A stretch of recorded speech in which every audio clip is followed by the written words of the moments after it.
ہمارے پیارے نبی صلی اللہ علیہ وسلم کو حضرت خدیجہ رضی اللہ تعالیٰ عنہ ان سے کتنی بڑی تھی، انہوں نے رشتہ بھیجا تھا نا، کتنی بڑی تھی۔ اگر اسلام اتنا روشن خیال ہے، ایک عورت کو بھی حق دیتا ہے کہ اپنا لائف پارٹنر چوز کرنے کا، تو یہ کون ہوتے ہیں؟ یہ غیرت کے نام پر بے غیرتی ہے اور یہ تمانچہ ہے۔ پاکستان میں صوبائی وفاقی حکومتوں، عدالت اور پاکستان میں نظام و قانون کے منہ کے اوپر۔ ناظرین، بلوچستان میں غیرت کے نام پر مرد اور ایک عورت کا قتل کیا جاتا ہے۔ کیا بلوچستان میں محبت کرنا واقعی جرم ہے؟ ریاست کہاں پہ کھڑی ہے اور میڈیا کا کیا کردار ہے؟ اس طرح کے تمام تر جڑے ہوئے سوالات آئیے جانتے ہیں۔ دیکھیے، میں تو اتنے شوق میں ہوں بحیثیت عورت کہ اس عورت کا دکھ میں سمجھ سکتی ہوں۔ پہلے تو ہمیں یہ پوچھنا ہوگا سوال کہ وہ غیرت مند جو مرد تھے، پاکستان کس لیے بنا؟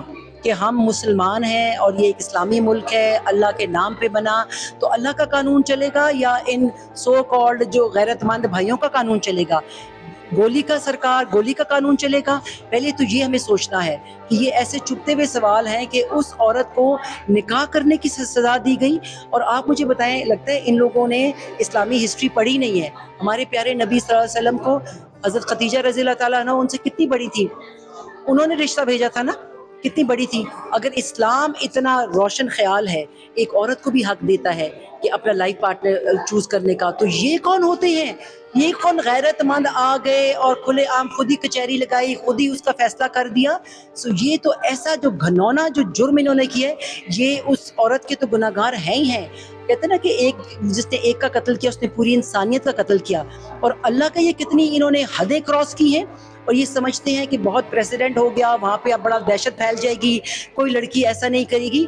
جب اللہ ایک عورت اور مرد کو حق دیتا ہے اپنی پسند کی شادی کرنے کا، تو یہ کون ہوتے ہیں غیرت مند والے؟ اگر غیرت کرنی ہے تو تب کریں جب آپ بہنوں کا حق کھاتے ہیں، غیرت کرنی ہے تو تب کریں کہ جب بہنوں کو پڑھائی نہیں کرنے دیتے، غیرت کرنی ہے تو تب کریں جب آپ اپنی بیٹیوں کو باہر کے ملکوں میں پڑھا رہے ہیں۔ یہ جو سارے وڈیرے باہر بیٹھے ہوئے ہیں، وہاں پہ کیوں ڈیولپمنٹ نہیں ہو رہی؟ جی حکومت ہمیں یہ نہیں دیتی، وہ نہیں دیتی۔ آپ ان وڈیروں سے پوچھیں، حکومت کا کام ہے، سارے فنڈز وغیرہ آپ لے جاتے ہیں، آپ کے بچے باہر جا کے پڑھتے ہیں، اور ان غریبوں کے لیے وہی میں ٹاٹ کے اسکول رہ گئے ہیں، تو اس میں آپ غیرت آپ کی کہاں مری ہوئی ہے اور کہاں سوئی ہوئی ہے؟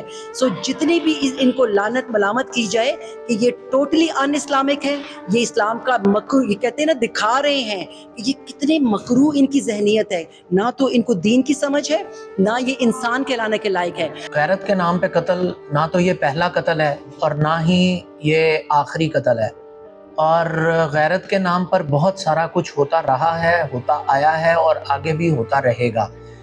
ریاست کی رٹ چیلنج نہیں ہونی چاہیے۔ ریاست کے معاملات جو ہیں ان میں یہ ریاست کی کمزوری ہے بظاہر کہ لوگوں کو قانون اپنے ہاتھ میں لے کر فیصلے کرنے پڑتے ہیں۔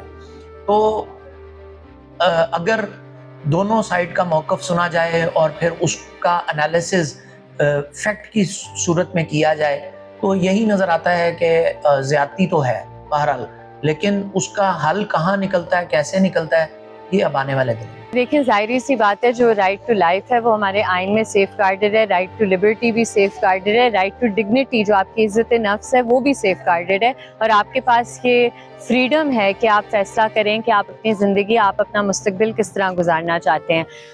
کون سے سیکشنز ان کیس میں لگنے چاہیے، فساد فی الارض کا، قتل کا، ظاہری سی بات ہے، لیکن مسئلہ ادھر آ رہا ہے کہ جو آپ کے اس پروونس کے وزیر اعلیٰ ہیں وہ یہ پریس کانفرنس کرتے ہیں جہاں وہ اس خاتون کی کردار کشی کرتے ہیں، جہاں وہ جو قاتل ہے اسے سردار صاحب کہہ کے بلاتے ہیں، تو یہ وہ ذہنیت دکھاتی ہے۔ اور یہ ادھر بھی جو خواتین بیٹھی ہوئی ہیں، بارہا سمیع الدین بلوچ نے بھی یہ بات کی کہ جو لوگ اس طرح کی بربریت میں انگیجڈ ہیں، جو یہ کرتے ہیں، انہیں ریاستی سہولت کاری پشت پناہی حاصل ہے۔ ریاست نے خود لاقانونیت قائم کی ہوئی ہے بلوچستان میں، ریاستی ڈیتھ اسکواڈز ادھر آپریٹ کرتے ہیں۔ اگر آپ کو ایف سی یا سی ٹی ڈی یا ایجنسیاں نہیں اٹھاتی تو ڈیتھ اسکواڈ والے آپ کو قتل کر دیتے ہیں۔ وہی جو کہتے ہیں جی سرداری نظام، سرداری نظام، تو کس نے سرداروں کو بٹھایا ہوا ہے؟ کون انہیں اقتدار میں لے کر آتا ہے؟ یہی ریاست۔ تو پھر یہ کیا بات ہوئی کہ آپ کہیں کہ جی بلوچستان کے لوگ جن کی کوئی حقیقی آواز نہ تو ان کے ایوانوں میں ہے نہ ادھر تک پہنچتی ہے، کہ وہ اپنے ہی اس